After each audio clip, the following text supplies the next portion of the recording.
என் வாழ்க்கையில இன்றைக்கு இந்த வேதத்தை நேசிக்க ஆரம்பிச்சேனோ அந்த நாள்ல இருந்தா அநேக பாடல்களை ஏற்ற ஆரம்பிச்சேன். ஒரு முறை இந்த வேதத்துல சோர்ந்து போய் இருக்கிற போது அதிகாலையில் இந்த வேதத்தில் ஒரு வசனம் கொடுத்தார். எபிரேயர் 12:1-2 ஆண்டவர் காமித்து ஆங்கிலத்தில் அழகா இருக்கு. Let us fix our eyes on Jesus. இழிவை எண்ணாமல் சிலுவையை சுமந்தவர், தனக்கு வந்த எதிர்ப்பையெல்லாம் தாங்கிக் கொண்டு அவரை சிந்தை நிறுத்துன்னு சொல்லி அந்த வசனத்தை என்னோட பேச ஆரம்பிக்கிறார். அந்த வசனத்தை வாசிக்கிறேன், எனக்கு பாட்டு வருது. அந்த பாட்டு எப்படின்னா, கண்களை பதிய வைப்போம் கர்த்தராம் இயேசுவின் மேல். நீங்களும் பாடுறீங்களா? கையை தட்டி. ஏன்னா பிரச்சனையை பார்த்தீங்கன்னா சோர்ந்து போடுவீங்க, உங்க வியாதியை பார்த்தீங்கன்னா சோர்ந்து போடுவீங்க. வியாதியை பார்க்காதீங்க, வியாதியை சுமந்த என் அருள்நாதர் இயேசுவை பாருங்க. தோல்வியை பார்க்காதீங்க, தோல்வியை வெற்றியா மாற்றுகிற என் அருள்நாதரை பாருங்க. இந்த கை தட்டி பாடுவீங்களா?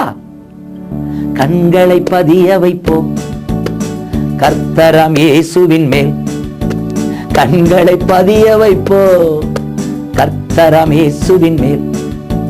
கடந்ததை மறந்திடுவோ, தொடர்ந்து முன் செல்லுவோ. ஓ, கடந்ததை மறந்திடுவோ, தொடர்ந்து முன் செல்லுவோ. இழிவை எண்ணாமலே சிலுவையை சுமந்தாரே, இழிவை எண்ணாமலே சிலுவையை சுமந்தாரே. வல்லவர் அரியணையின் வலப்பக்கம் விற்றிருக்கின்றார். கண்களை பதிய வைப்போ கர்த்தராம் இயேசுவின் மேல்.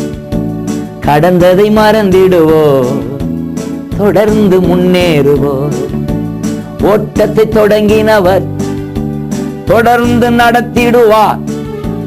ஊழியத்தை தொடங்கினவர் தொடர்ந்து நடத்திடுவார். நிறைவு செய்திடுவார். நிச்சயம் பரிசு உண்டு. நிறைவு செய்திடுவா, நிச்சயம் பரிசு உண்டு. கண்களை பதிய வைப்போ கர்த்தராம் இயேசுவின் மேல். பிள்ளைகளே, சோர்ந்து கவலையோடு நடந்து கொண்டு எம்மாவுசை நோக்கி போய்கொண்டிருந்த அந்த எம்மாவு சீடர்களை ஆண்டவர் தேடி போய் கூட நடந்தார். இன்றைக்கு இயேசு உங்களோட கூட வருகிறா. வசனத்தை சொல்லி, வேத வசனத்தை சொல்லி அவங்களை பலப்படுத்துறார். இன்றைக்கு உங்களை பலப்படுத்துறார், தைரியம் கொடுக்கிறார். அப்பொழுதே அவங்க துக்க முகம் சந்தோஷ முகமா மாறுது.